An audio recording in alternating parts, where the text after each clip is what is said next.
யார் எந்த நிலைமைக்கு எந்த பொசிஷனில் போனாலும் இந்த கிண்டலும் கேலியுமா பேசுறது இருக்கத்தானே செய்யும்.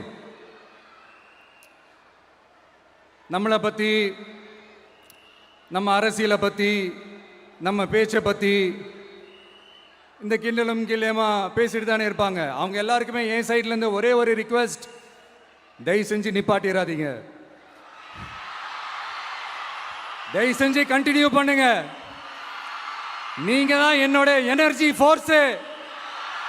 நீங்க பேசிக்கிட்டே இருங்க, பேசிக்கிட்டே இருங்க, பேசிக்கிட்டே இருங்க. நான் மக்களுக்கு தேவையான நல்லதை செஞ்சுக்கிட்டே இருக்கேன், செஞ்சுக்கிட்டே இருக்கேன், செஞ்சுக்கிட்டே இருப்பேன்.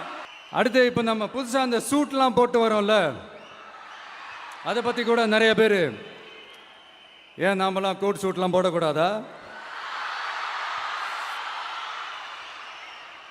அதிகாரம் செய்கிறவங்களும் ஆதிக்க சக்திகளும் மட்டும்தான் கோட் சூட்லாம் போடணுமா என்ன? அப்பெல்லாம் எதுவுமே கிடையாது. நான் என்ன கலர் கலராக போட்டு வரேன், ரெண்டே கலர், நம்ம எல்லாரும் மனசு மாதிரியே பிளாக் அண்ட் ஒயிட். எல்லாத்திலையும் பிளாக் அண்ட் ஒயிட்டா இந்த விஜய் இருப்பான் அப்படின்னு காட்டுறதுக்கு தான் அந்த கலர்.